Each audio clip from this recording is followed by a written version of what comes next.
Our first inaugural session of the day, titled Next Gen Energy, Co-Harnessing Frontier Technologies for Transition and Net Zero, delves into one of the key pillars of the U.S India partnership, energy transition. Both nations are setting ambitious goals for carbon neutrality, and the future of clean energy lies in co-developing technologies to meet these challenges head-on. Before we bring our panel on stage, we have introductory video remarks from Mr. Prahlad Joshi, Honorable Minister for New and Renewable Energy.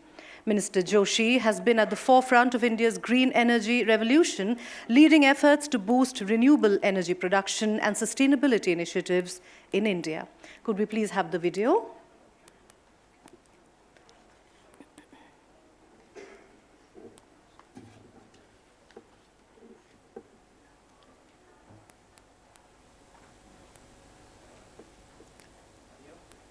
The audio too, please.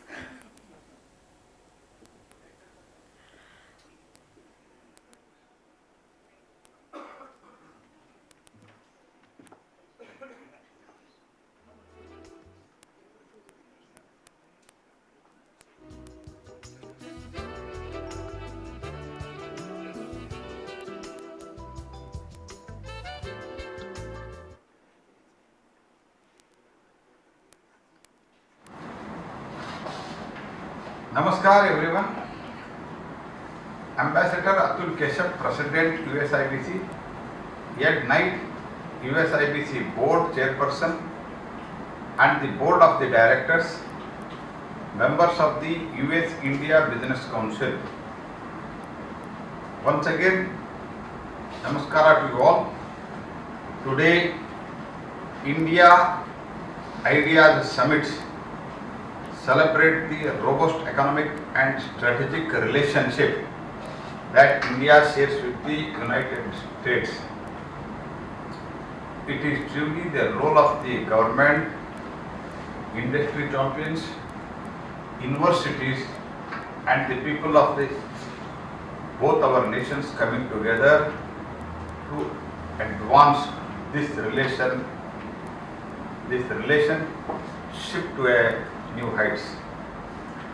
It is my pleasure to congratulate the U.S India Business Council that our relationship is anchored in partnership between our innovation ecosystem, shared democratic values and our commitment to create prosperity for our people. India and the United States also have the potential to significantly to contribute to overall well-being of the global society. I want to note that the overall well-being of our nation relies on our ability to elevate everyone together from all the facets of the life and from across the country. The Prime Minister and my Ministry of the Food and Public Distribution have the mandate to reach over 80 crore and uplift them with the nutrition and food security.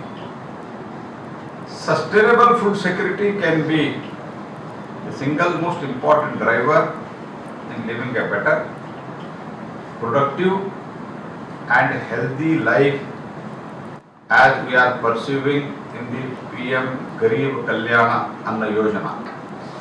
Our government has launched the world's largest scheme, that is Pradhan Mantri Garib Kalyana Anna Yojana for the poor.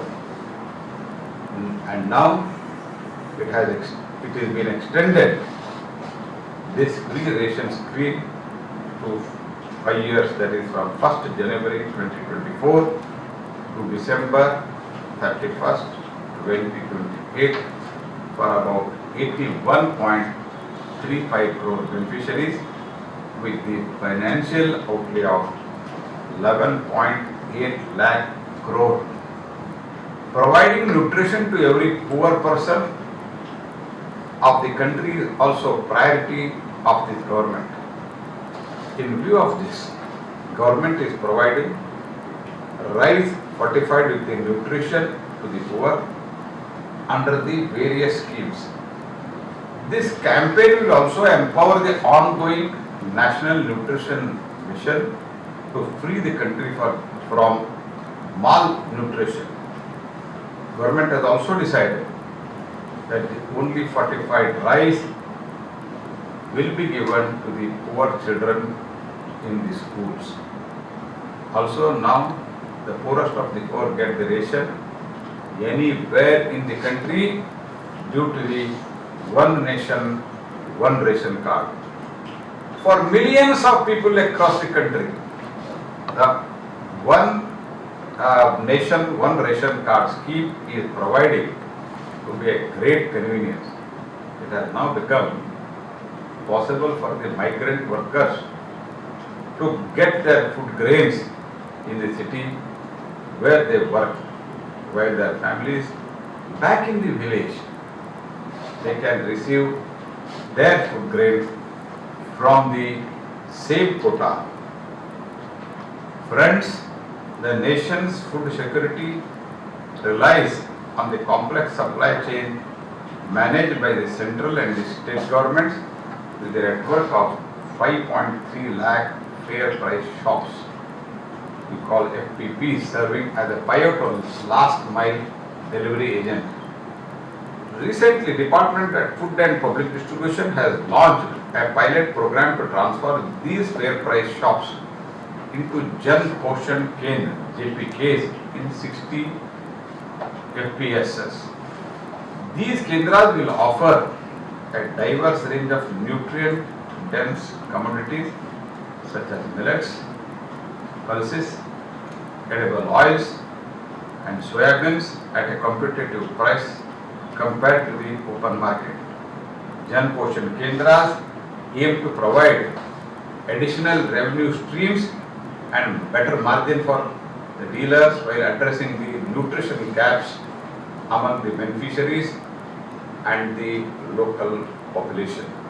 Friends, a key pillar of the strategic priority is our shared commitment to clean energy future. Both our countries have leveraged every single lever to innovate to make the clean energy available to the masses. Honorable Prime Minister Shri Narendra Modi has announced bringing solar power to every single household in the country, starting with 1 crore houses, and represents the world's largest mission on solar energy being democratized. This will have a profound impact on India as well as put India at the helm of the global energy transition. We are also investing in our approach toward the fuel of the future and leveraging the role of the National Green Hydrogen Mission in decarbonizing our economy and industries to achieve the India's set goal of net zero by 2070. I also want to reiterate our commitment that investing in new technology, bringing the electric mobility to all, advanced battery manufacturing and research and development, and find ways to invent the technologies of the future. We all know the critical role that technologies like pumped storage, geothermal, nuclear power will play to ensure the India's sustainable energy future. I would also like to extend an invitation to you all to join with us the next week for the Ministry of New and Renewable Energy Global RE Invest Meet in Gandhinagar, Gujarat. Friends, it is our exhilarated mission to bring the green energy to all as we work towards celebrating India at 2047, noting the 100 years of independence. The United States and business of both will be true partners towards this mission as we shape the future of India. U.S. partnership toward a sustainable future. I welcome the investors, businesses and innovators to work together to achieve that goal for the good of our two countries, for us together in this shared partnership and for the good of the world. Thank you once again. All the best. I wish this summit, this conference, all success.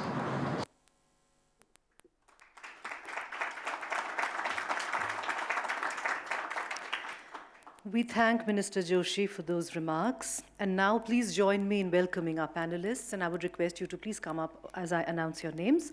Mr. Bhupinder Singh Bhalla, Secretary, Minister of New and Renewable Energy. He will deliver the brief opening remarks. Ms. Anjali Kaur, Deputy Assistant Administrator for Asia at USAID. Mr. Deepak Malu, Head of APAC in India at GE Vernova. And Mr. Deepesh Nanda, Managing Director and CEO of Tata Power Renewable Energy Limited.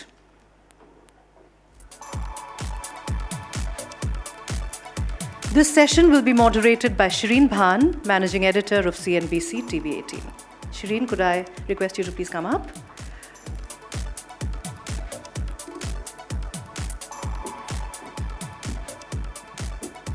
I hand over the session to you, Shireen.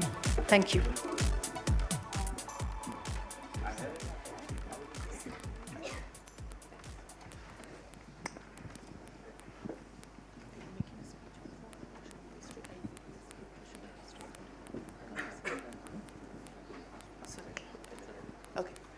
Good morning, ladies and gentlemen. It's only appropriate that we kickstart the second day of the U.S. India Business Council's India Ideas Summit with an energizing session that promises to focus on the energy transition and our shared commitment towards ensuring that both sides make this transition together. We will, of course, deliberate on the shared opportunities, some of the challenges that we face, and, of course, the crucial issues around supply chain resiliency and financing as well. We have a fabulous panel here with us, but before we get started with the panel, may I request the Secretary M. Nayari to please provide us with his opening comments before we kickstart with the Q&A. Secretary.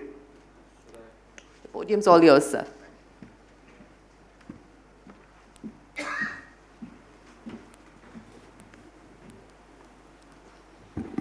Good morning, everyone.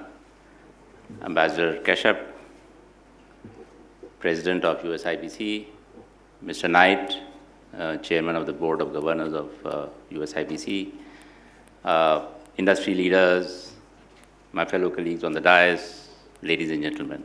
It's a pleasure to be here today.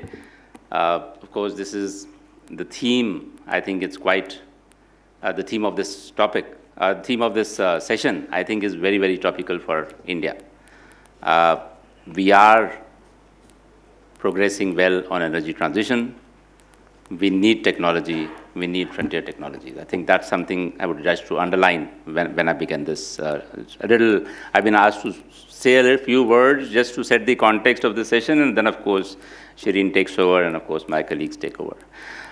In recent years, India is emerging as one of the global leaders in energy transition, and I don't think anyone in this room would doubt that. This transformation can be attributed to a combination of factors, policies, and initiatives that have propelled this nation towards a sustainable and low-carbon future. The installed renewable energy capacity in the country has increased from 76 gigawatts in 10 years ago, 2014, to almost 200 gigawatt in August 2024, and that's the kind of progress we have made. We've actually completed 200 gigawatt of non-fossil capacity in May of this year. In fact, in August, we have touched almost 200 gigawatt of renewable energy capacity, which minus the nuclear. And that, I think, shows the tremendous progress that we've made, multiplying more than about 2.5 times. And now, renewable energy capacity accounts for about 44% of India's power capacity, and that's something which is quite remarkable. The frontier renewable energy technologies are an important instrument of India's transformation, and this will enable the country to explore innovative solutions that are efficient, scalable, and adaptable to its unique energy challenges. These technologies not only diversify India's energy mix, but also help achieve its target of 500 gigawatt capacity of non-fossil capacity that we've set for ourselves for 2030.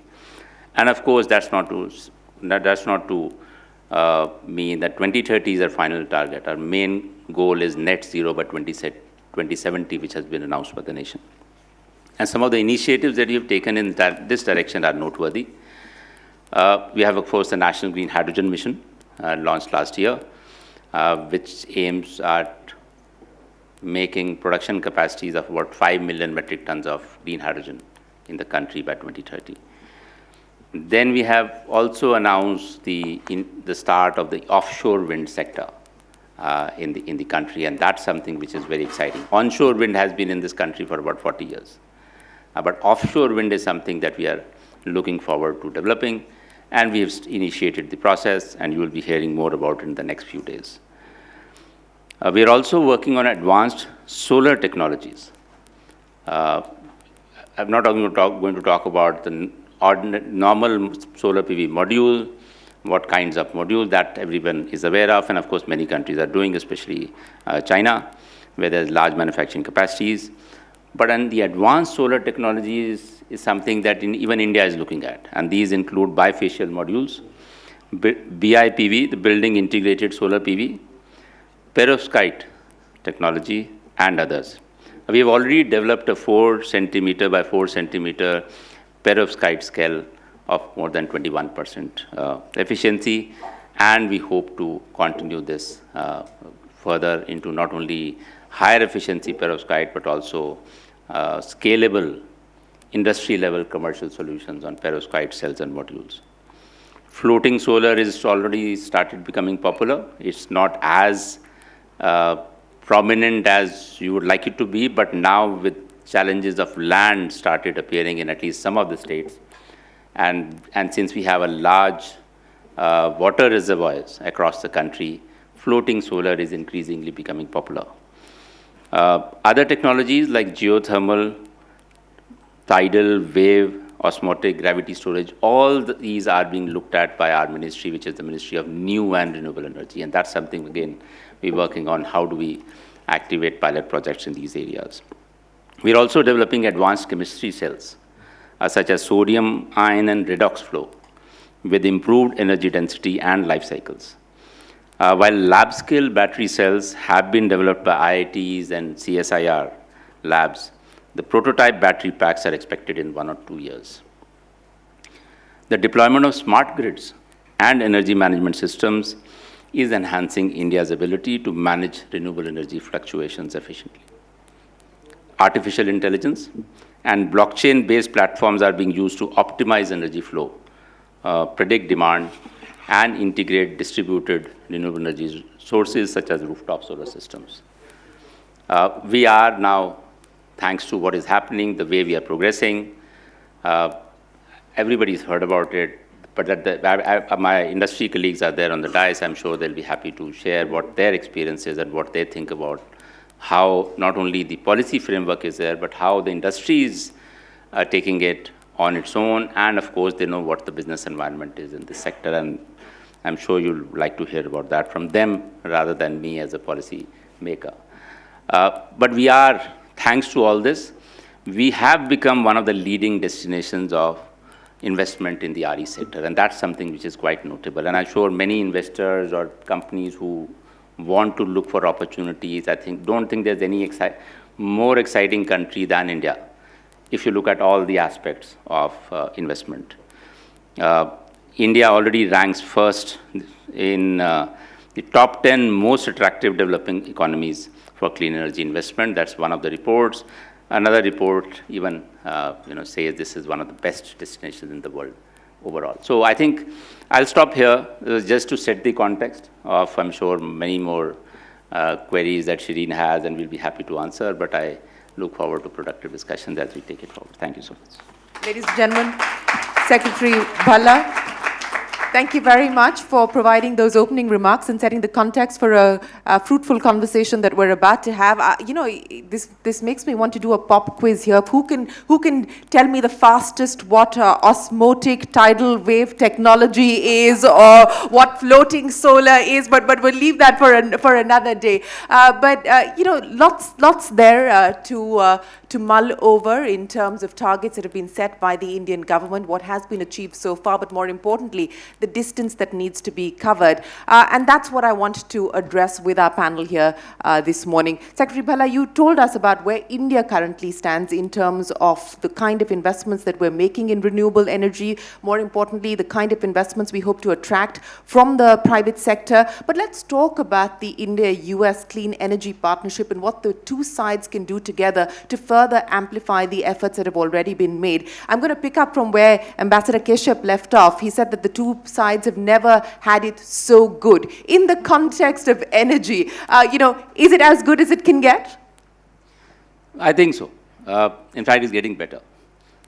We have, of course, the Strategic Clean Energy Partnership, which has been there for some time. There are 5 pillars under the partnership, as you might have heard earlier, I don't know. One of the pillars is the renewable energy pillar, and that's kind of led by MNRE on one side and the US side on the other. But that's not all. We've, in fact, last year, building on what has already been achieved under this partnership and the engagement that we have, last year we've launched the India-US Renewable Energy Technology Action Platform, the US RETAP. Again, this one is actually at the higher level. While SEP, the pillar, of course, the honorable ministers of both sides, and Secretary of Energy and Minister Petroleum chairs it. The pillar is led by the joint secretary level officers on both sides. But under the US RETAP, we elevated it to the secretary level. Now the Deputy Secretary of Energy on US side and Secretary MNRE on this side. And we wanted to identify our priority areas. And we wanted to identify technologies which India thinks is important for renewable energy development in India, and US is very happy to partner in that, sharing that technologies or whatever expertise we have. So we have identified some of these technologies, and these are prioritized. I mean, I'm not going to ask for a solar PV technology which is already out there, but technologies which are advanced technologies like hydrogen, green hydrogen, but developing electrolyzers. Offshore wind, new technologies. So we are going to talk about storage, battery storage, but advanced battery storage. So these are the kind of technologies that we've identified. And we've had very productive association with US since last year. We had the first RETAP meeting last year. In fact, we just had the second RETAP, India-US RETAP meeting about 3 weeks ago, when the US delegation had come. And we are really progressing fast on that. And again, we feel that's not the only thing. I mean, there's so many other things happening whenever we meet, at some other forum as well, we're always talking about what else can we do.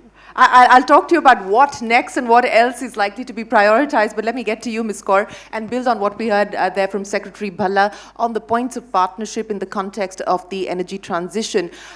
He just brought up the issue of technology transfer, and this has been a big issue even as far as the COP discussions were concerned. From a developing country's point of view, especially from an Indian economy standpoint, in the context of new technologies, how critical is this going to be? And, Ambassador Kashyap talked about the fact that trust defines the India-US partnership. Is that going to make it easier when we talk about this challenging and much vexed issue? Yeah, that's a great point. I think that, what I want to talk about a little bit is the trust has been built through partnerships like the Strategic Clean Energy Partnership specifically. I co-chair this specific pillar with the Secretary and with his team, with MNRE, specifically to look at these key elements of renewable energy and what do we do to not only further that trust, but further the elements of progress there. And so some of the areas that we're specifically focused on is being able to nationalize nationally and regionally advance this technology. The trust is based on that, right? And some of the elements of that are first grid modernization. What does that look like? Smart grid technologies, for some of you that may be familiar. That's really about creating a more responsive and efficient power system to better integrate RE services, right? So that's one element. We're also looking at deploying advanced energy efficiency technology. That's really about improving appliances, such like air conditioners, looking at building practices, looking at industrial processes, and being able to decrease energy use while being able to address emissions and providing economic benefits broadly for the entire country. And one of the great ways in which we're doing this is through the Indian Railways. So some of you may be familiar with this, but we're partnering with Indian Railways specifically under their Energy Efficiency Action Plan, their roadmap. So what is that? It's their roadmap to net zero by 2030. So the goal really here is being able to save on 630 gigawatts, offsetting approximately 500,000 tons of carbon dioxide, which essentially equates to planting 200,000 trees. So that's huge if you look at such a symbol of the country as Indian Railways, and to be able to partner on energy efficiency with such a model, I think is really a step forward and demonstrates the trust between our two countries. And then lastly, I want to highlight the policy dialogue. We're really partnering with states across the board in India, such as Assam, Haryana, Gujarat, MP, Karnataka, Andaman, Nicobar, and we're really looking at addressing the regional energy challenges and the opportunities that exist there, helping us then tailor what our programs look like to a local level. And this really helps us support a strengthened policy environment for some of these goals. And so overall, what we really see is that partnerships like SCEP help us embody our shared vision for a sustainable energy future together. Well, thank you very much, Ms. Kaur, for taking us through where the current priorities lie for the partnership, but more importantly, the roadmap that you're focused on. Dipesh, let me come to you now with the private sector participation, and we heard from both Secretary Bhalla as well as Ms. Kaur on what the governments on both sides are doing. But let's talk about the private sector's involvement. The needs are enormous, the opportunities are significant, the headroom for growth is significant as well. From a solar point of view, and you know what the Tatas are doing in this, you've had, of course, the advantage of being one of the early movers. Where do things currently lie? A lot has changed on the regulatory side. Would you like to see more? What would you like prioritized? So in terms of what we're doing in solar, we've built this massive factory in Tamil Nadu to manufacture solar modules and cells. Was funded incidentally by U.S. DFC. This is a 5,000 megawatt plant that produces latest technology panels. What we'd like to see more is that the full supply chain integrity when it comes to solar should be made domestic. And I think that's an area where US and India can partner, especially going down the path of polysilicon. Because the Chinese have really advanced when it comes to technology, not just capacity. And I think that could be a threat, which is where India, US can partner closely. That's one. The other area where India and US can partner closely is to create a vibrant carbon market, which doesn't exist currently. The moment you create a carbon market, investments could happen in India in a much more accelerated fashion. Third, I would say other technologies, like for example, wind turbines. We've talked about offshore wind turbines here a couple of times, but I think the next phase is to start having these projects executed on the ground. You do a few of these things, you'll see that energy transition will happen at an accelerated pace. We have an installed capacity of 5,000 megawatts in terms of operating plants. We are building another 6,000 megawatts as we speak. India, for those of you who would be interested as to how the government operates in terms of adding capacity, every week there is a 1,000 megawatt tender, practically every week, when it comes to adding new capacity. And now we're also seeing the advent of battery storage technology coming up in a very, very substantial way. That, I think, is another area for us to collaborate and partner and come up with battery chemistry where we'll have a better control on the supply chain. Otherwise, a lot of this is currently coming in from China.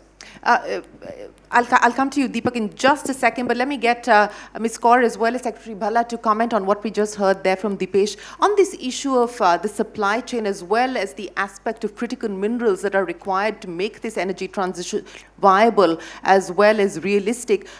Secretary Bhalla, what is the plan now on that front, especially to take on the threat from China, which is a very real one? The PLI schemes are one aspect of it. The government also intends now to focus on critical minerals as well.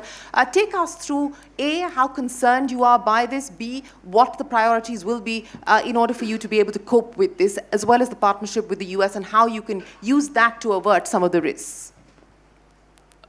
In solar PV, for example, I'll give you an example of solar PV first, because that's wind turbine is quite advanced in India, wind turbine manufacturing. So there is something I don't think we have a problem at all.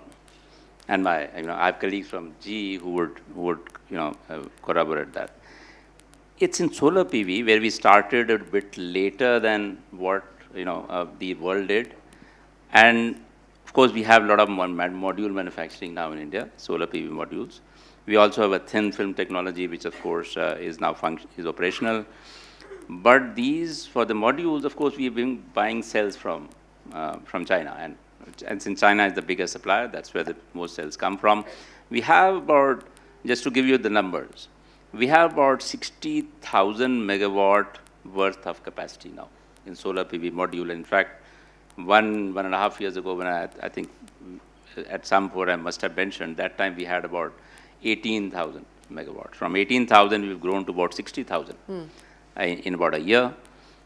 Cell manufacturing is about 6,000, about 7,000, and of course, the Tata plant is coming on scale. We should have about 18,000 in the next few months, 18 gigawatt, and it could rise to about 33 to 35 gigawatts by March. But we still have to, for the difference, we'll have to import. Not only that, although we're under a PLI, we're getting integrated manufacturing in place, but polysilicon and ingot wafer plants still have to become operational. I mean, one is operational, wafer one, but it's still not totally commercialized. And so there will be a variation in the numbers between polysilicon, ingot, cell, and module. What we are trying to do is address the gap. And therefore, you must have seen that we do try some policy tweaks to encourage that to happen. Apart from the PLI, we are seeing how we can ensure, like we've done for modules. Now we've started the process for cells. So we've come up with a draft policy, looking at stakeholder comments. We will try to finalize that. And looking forward, we will come out with a visibility for ingot wafer and polysilicon as well, so that the industry is encouraged to make it happen. And why we need US, for example, for in this in this supply chain. Predominantly, the technology is in China, and it's not that it's their own technology. It was originally either American or European, Germany, some other countries. But they have taken it 7, 8, 10 years ago, and now they've moved on to 2.0 or 3.0. Now, we need to work together with the US side and other partner countries. If there's a problem in getting that technology, then we have to look for options of partnering and developing the technology, which is still there originally in other countries, especially US. Can we take that, work together, and bring it up at par with what is there? And that brings me to, he's preempted my question to you, Ms. Kaur. That's exactly this is going to be the crux of the energy partnership, is it not? Yeah, and that's exactly what our goal is, what the Secretary highlighted, is that our partnership is about thinking about innovative solutions, being able to address workforce development in these spaces, not just of supply chain, but of critical technologies overall. And so utilizing and harnessing the strengths of both of our private sectors and the technical capacity that we have across our governments is where we come together to be able to address this for the future. We recognize that we've got a long way to go, but I think coming together and being able to utilize our strengths and the strengths of third countries, that we're going to be set for what's to come. So we're very excited about this close partnership we already have, and I think we're trying to address solutions together going forward. Well, speaking of solutions, Deepak, let me come to you now. And there's been a lot of conversation about offshore as well as onshore power. And of course, you have the competitive strength and the competitive advantage, especially when we talk about onshore. How does India map up today, especially when you look at the Asia-Pacific region, which you are overseeing at this point in time? What are the unique challenges, the unique opportunities, as well as the competitive benefits and advantages? Thanks, Shrin, for setting the context. I think, India, when I look across Asia Pacific, clearly, leaving China aside, a different animal. But India leads, right? When we look at whether it's wind or solar tariffs today, India leads there. India also had an advantage. Wind industry has been here for 40 years, heavily localized. There's very few countries globally where you have a local wind supply chain. Maybe 3-4 countries, US, China, Germany, and India, where we have the benefit of local supply chain. At GE Vernova, our products are almost 75% local. We take pride in that. We've been installing 1 out of every 4 wind turbine in the country in this decade. And just, the government policies, when you look around Asia Pacific, I think Indian government is probably one of the most pro-consistent renewable energy policies out there. We have our challenges when it comes to execution, land, transmission, they all have to keep up with it. But in terms of government policy, it's always, aiming higher. So that's very encouraging when we are thinking about expanding our manufacturing capability, investing in new technologies. That roadmap helps us. Now, when we think about technology, we talked about innovation, how do we think more, forward-looking? Wind energy today contributes about 7 to 8% in India as well as globally. Now, if we want to meet our decarbonization goals and have renewables to be round-the-clock reliable power, wind energy has to grow up to 25%, which means 1 out of every 4 electrons globally has to come from wind. When the sun is not shining, the wind is blowing. Put together the batteries. We hope. Put together the batteries to fill in the gaps, right? You have the round-the-clock reliable power, fixed, dispatchable, right? Yeah. So that's where the trend is. Now, at the same time, the wind industry in India has been pretty stable in terms of manufacturing. The policies have helped us.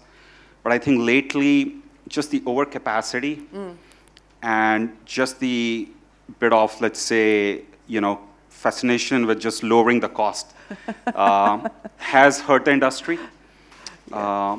When we think about it at GE Vernova, because we play across energy transition technologies, not just wind, we know we can go through the cycles. But pure wind players from other Western world are literally exiting or pausing. So that's a concern for us as we think about how do we grow in India. We have a dual focus, innovate, make in India for India first. If that works, take it to the globe. So if we struggle on that, I think it's just going to be hard for us to take India to the world. No, that's a fair point. The fascination with driving tariffs lower. Dipesh, you want to come in on that? Because that's something that the solar sector has been through, lived through, survived through, and you have a story to tell, don't you? I think we've come a long way since those days. If you look at Indian tariffs today, for an investor on the equity side, Indian markets offer high teen returns, which is what was mentioned earlier, that India is a preferred destination for capital. The way to solve this is technology. If you get higher efficiency turbines, if you improve your supply chain on that front, then I think there is enough money to be made both for the OEM and for the developer. Lastly, I'd say that capital will start becoming a constraint at some point in time, because for every 1,000 megawatts, you invest close to $1 billion. And that's where I believe that a conversation on IRA being made available for a few friendly countries like India, I think if that can be introduced in the construct, I know that you can't think of it today, but if that kind of a model can be made available in that construct, I think it'll go a long way in decarbonizing India as well as the United States. Ms. Kaur, you want to come in on that? Could that be something that we could potentially consider, look at? Is it even part of the conversations today? Currently, we're looking at every possible option, I think, in terms of new technologies and the way we move forward. You know what I would love to highlight, which I think is really important in this larger context, is what we're doing with Africa. And I think that's really important as we think about not just US and India, but we think about US, India, and Africa, and the global scale of what renewable energy looks like Which was more the big broadly. focus of India's G20 presidency as well. It really was, and we had a US India Africa dialogue a few months back as well. When we think about leveraging the comparative strengths, we think about the US India relationship over the past 70 years. We've been able to develop, test, scale so much great innovation, from looking at the green revolution to a lot of our digital technologies right now. And so now we think about what do we do about that scale as we think about Africa, and we think about India's leadership. We've all spoken about the fact that India's leading both on solar, wind, energy efficiency, setting these global standards and truly creating models for the world, right? As the fourth largest renewable energy capacity in the world, and also adding renewables at the fastest rate globally, it really tells us that we need to think about India in a partnership with other countries in the world, right? And I think this is where a lot of the elements that everyone's talked about matters. And so, and with the US stepping in and really thinking about being able to fund and deploy and accelerate a lot of these technological innovations, we think about advancing the global clean energy transition together with India to the broader global stage. And so we have used platforms like the South Asia Regional Energy Partnership to be able to push India's transition to its partners and on a broader stage as well. And we're also looking at things that US has been really successful with, a USAID initiative called Power Africa. Some of you may be familiar with this. It started back in 2013, and the goal essentially is being able to put 30,000 megawatts of cleaner and more reliable electricity connections with the capacity of 60 million connections by 2030. And so far, just to show you what's possible, we've had 154 transactions in 42 African countries. That's 8,000 megawatts of cleaner connections in electricity, 43 million new connections, 208 million new users, and 45 million tons of carbon dioxide emissions avoided. So we're using a model like that to think about how do we work together with India in broader Africa right now. And so our first collaboration is already underway. We've started to do this triangular partnership with Tanzania on clean and renewable energy.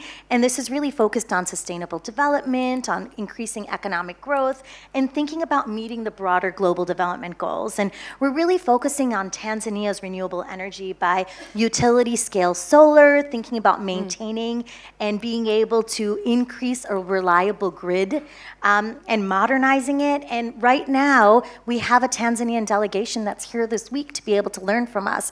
And Indian experts were there in July. And so this really shows you what the potential is about what we can do together as partners for the broader global space, with Africa being a key global partner. Well, that's a very interesting take on what this partnership can deliver for the world. So it's Make in India, or partner between India and US for the world, as far as the energy roadmap is concerned. Secretary Bhalla, you've got the big RE Invest coming up in Gandhinagar. We heard from the minister. In terms of financing needs, in terms of investment, what is the government looking at this point in time in order for you to be able to achieve that 500 gigawatt target that you've set out, and what will the pitch be in Gandhinagar for RE Invest? If you look at our estimate, we are currently at about 200 gigawatt, and we need to reach 500. Our estimate is that, looking at all the aspects, I think we'll need about $400 billion plus for this transition. In the last 10 years, we estimate that we spent about $90 billion. That's the kind of an estimate that we have. So in the next 6 years, we'll need 4 times, literally more than 4 times that amount of money. And that's the kind of difference which is there. We have the opportunity. We have the players in India. We have so many investment, new opportunities coming up. But we may want to make sure that we can bridge the gap. Now, it's not, of course, it's the private sector which has to go around and look for partners, look for people who can invest. What we can do is bring them together. And the RE Invest, the fourth RE Invest, which is starting Monday, is the event where we want to bring everybody together. lot of these investments will come from, as usual, Yeah. there will be 30% equity, literally 70% debt. So we are not only looking at the equity investments, of course, many investors are coming in, but you're also looking at, debt financing. We want to see how the money market in India can be improved, how bond market can be improved, because you will have to look at all the instruments if you really want to reach that 400 billion. Yes, and that is an audacious target that's been set. We've got exactly 30 seconds. I'm going to go down the panel, and Deepak, I'll start with you. The single biggest priority for India that GE Vernova is focused on today? We want to make sure that we create scale that's based on reliability and quality to enable this energy transition. Wind would be required 8 gigawatt a year to meet the 2030 100 gigawatt target, and we want to be there with cost efficient turbines. Dipesh? We'll be at 21 gigawatts by 2030, which is what we'll announce at RE Invest. And just between India and the US, it's election time right now in the US. You hear a lot about fracking. You want to hear more about wind, solar, battery, green hydrogen, and so on. I hope that discussion happens. Well, we certainly hope so, Ms. Kaur. I think it's simultaneously working to partner and strengthen what's existing in India while doing trilateral work with third countries across the globe. Secretary Bhala, I'll give you the final word. Thank you. Of course, we want to make our bilateral relations better. That's number one. We are already working on it. We want to use there's so many aspects where we have the common interest. And both of us agree that these are the priorities which are common between us. I think we need to make sure that we bring out the actual projects or the technology, either research or development, or bringing people together to make it happen. I think that is very important as far as this forum is concerned. Well, gentlemen and Ms. Kaur, many thanks for joining us here to take us through where the partnership currently stands, what can be done to energize it and electrify it further, and more importantly, how both sides can work together between the government and the private sector to ensure that we take this story not just between India and US to each of our own countries and meet our own commitments and needs, but to the world, as you pointed out. Appreciate you joining us. Ladies and gentlemen, a big round of applause for our first panel here this morning. Thank you very much to all our panelists for that fascinating discussion on the future of clean energy.